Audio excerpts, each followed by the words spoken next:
A man who was shot and killed in Ocean Beach. Hear from his grieving family.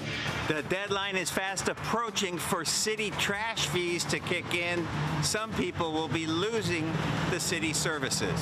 A possible solution to California's home insurance crisis. We're aiming to be a competitive replacement to the primary carriers that have been pulling out of a lot of distressed parts of California. How a company is using artificial intelligence to offer coverage where others are not.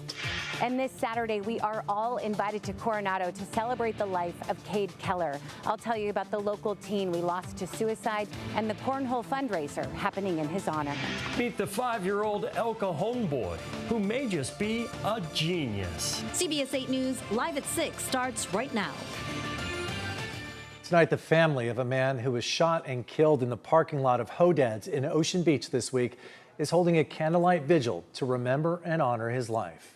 Good evening and thank you for joining us. I'm Carlo Cicchetto. I'm Marcella Lee. San Diego police tell us there was a fight in the parking lot that escalated when someone pulled out a gun. CBS 8's Alex Cheney talked with the victim's family and joins us live from Ocean Beach as his vigil gets underway. Alex? As you can imagine, it's been an emotional time for this family as they've been grieving the loss of 22-year-old Joseph Bojorquez Jr., who died here in the parking lot of Hodad's on Wednesday night. His family describes him as a father and a funny guy. Now they want justice. I was just so young. The family of 22-year-old Joseph Bojorquez Jr. is mourning the loss of their brother, cousin, and a young father to his 1-year-old son. He was just so young, and it was very unexpected. Raina is Joseph's aunt. She says she saw a social media post that someone died in Ocean Beach, not ever thinking it would be Joseph. But I didn't think nothing about it. Just, oh, wow, somebody killed somebody in Ocean Beach. How sad, you know, I'll keep them in prayers. And it happened to be my own nephew. Joseph's cousin, Jaheim, says his nickname was JoJo. They made YouTube videos together and were on the same high school football team. He had a great energy. He was productive. He was a great comedian. He now wants justice for JoJo and his family. My cousin Little Joe get what he deserves. And with that being said, is the man being put in prison for the rest of his life for what he did to my cousin. Joseph was one of 6 kids. His younger sister says she was excited to celebrate their birthdays this month. He just bought me a chain for my birthday right before he passed, because my birthday's on the 23rd of this month and his birthday was on the 3rd, and we were supposed to celebrate our birthdays together. Joseph's older sister wishes she could have talked to her little brother just one more time. I love you, and I miss you so much. And I wish I could have talked to you and I could have told you how much you mean to me. The whole family now focused on finding justice for Joseph. Miss my son, you know. Just want justice for my son, you know. That's all we want. He didn't deserve to die like that. And now the family says they are still looking for the suspect, as the San Diego Police Department says the investigation is ongoing. So if you have any information that can lead to the suspect, do contact the San Diego Police Department. Reporting live from Ocean Beach, I'm Alex Cheney, CBS 8. Thank you, Alex. A man charged with breaking into a woman's condo in Rancho Penasquitos and killing her was convicted today of second-degree murder. In 2022, prosecutors say Parrish Chambers Jr. broke a window to get in and then beat 46-year-old Nahal Dadka to death. This was Chambers' second trial after a jury last year acquitted him of first-degree murder, but deadlocked on lesser charges. He's set to be sentenced in November. Today, former County Supervisor Nathan Fletcher spoke publicly for the first time about the dismissal of the sexual harassment lawsuit filed against him. He appeared in Bankers Hill alongside his wife, Lorena Gonzalez. Last month, a judge dismissed the sexual harassment case against Fletcher, saying the accuser, Grecia Figueroa, had failed to turn over crucial evidence that could have supported Fletcher's defense. Fletcher said that while the accusations were false, he still believes that he could have made better decisions. I was supposed to be a leader and a role model in our community, and I actually believe we should look up to our elected officials. I believe they should set an example. And in that regard, I failed, and I'm very sorry. Fletcher added he has no interest in going back into politics. An Encinitas city councilman is firing back after appearing in court this week to face criminal charges stemming from a curbside confrontation. Luke Schaefer spoke publicly for the first time at a council meeting and made it clear he's not backing down. do not believe these charges are warranted, and I am not guilty of the accusations that have been presented to the public. Schaefer is charged with felony assault and 2 misdemeanors. Prosecutors say back in July, Schaefer tried to move a couple of trash cans to park a pickup, but the homeowner asked him not to because it was trash pickup day. Prosecutors say Schaefer then threw a styrofoam cup at the man's face, then reversed his truck into a bin, crushing it and pushing the man back several feet. Schaefer has pleaded not guilty and maintains the legal fight will not impact his counsel role. During public comment at the council meeting, an attorney representing the homeowner urged Schaefer to step down.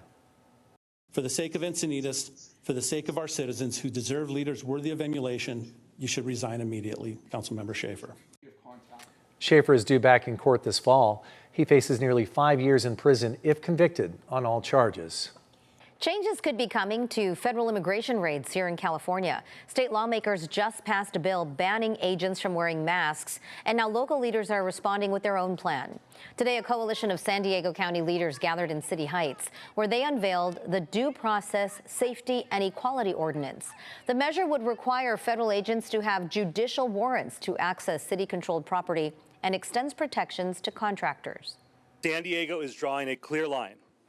With the Due Process and Safety Ordinance, we are making it clear that our city and our region will not be a stage for lawless enforcement. Multiple cities across San Diego County are joining this effort, with the San Diego Unified School District also considering a similar measure.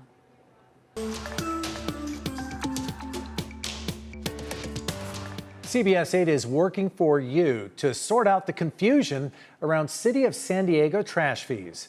It's a story we've been covering for you for months now. For most homeowners, the size of your trash can determines your monthly fee. But as our David Gottfredson reports, some longtime customers are losing their city trash service altogether. So right now with the city, we have 3 cans for all the different kind of trash pickup service. Dawn Clark and her husband live in Bankers Hill, where the city of San Diego has picked up her trash every Wednesday along 6th Avenue for the past 3 decades, but not anymore. We've been told we're ineligible for trash service by the city. We've been homeowners at this address for 28 years. We've gotten city trash service all of that time. The problem is the Clark's house is one of 6 single-family dwellings on a single parcel. And with the passage of Measure B, the city of San Diego will only provide trash service to homes with 4 dwellings or less per parcel, meaning the Clarks and their neighbors now have to hire a private trash hauler provider. None of the providers want to do business with us unless we do a group contract. We have no active HOA, so there's no mechanism really to contract with one entity. So they're asking one of the homeowners to volunteer and do the billing for all 6 units. The city's new trash fees are based on the size of your black trash can, and you only have until September 30th to go online and select the size you want. If you don't create an online account, those eligible for city trash service will automatically receive 3 95-gallon containers. The city's fee for the largest containers is about $43 per month. The Clarks say private contractors have quoted them $65 to $140 per month. We have seen cases where some customers are finding service at or close to what the city's charging. We've seen some less, we've seen some more. And so I would encourage folks to shop around.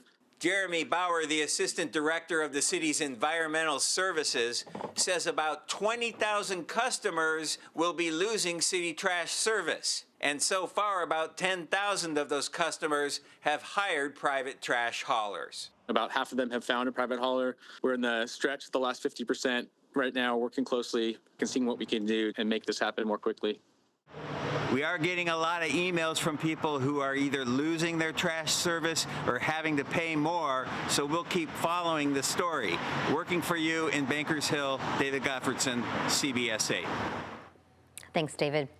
If you're thinking about getting an electric car, now may be the perfect time. Federal EV rebates are set to end soon with the Trump administration. So under his so-called beautiful bill. Yeah, CBS 8's Alex Line joins us live in studio with what this means for those looking to go electric now. Alex. Well, Carlo and Marcella, people buying or leasing electric vehicles can save up to $7,500 with the Clean Vehicle Tax Credit. Working for you, I found ways you can lock in those savings and even more before the program ends at the end of the month. Now, to qualify for the rebate, you need to sign or purchase a contract and make a down payment by September 30th. That means you don't have to drive off the lot this month to get the credit and save thousands. And even after the rebate expires, there are still plenty of ways to cut costs on an EV. Federal, state, and local tax credits may apply depending on where you live. Now, the nonprofit Velos runs the Electric for All website, which lets you check available credits by zip code. Today, I spoke with Velos founding executive director Josh Boone about the best way San Diegans can save when going electric. In the San Diego region, for example, the electric utility, San Diego Gas and Electric, offers special EV rates, and they've got savings through their Charge Perks program. And I'll have more details on the other local incentives available here in San Diego coming up tonight at 10 and 11. Carlo and Marcella. Thanks, Alex. We'll see you then. Remember, if there's something you'd like us to look into, email us at workingforyou@cbs8.com. A California company is turning to AI to write insurance policies in places that others won't. Those details are still ahead, plus turning tragedy into triumph. How the family of a Coronado teenager who died by suicide is sharing his stories to help save others. And a look at the early Mexican Independence Day celebrations happening around the county this weekend.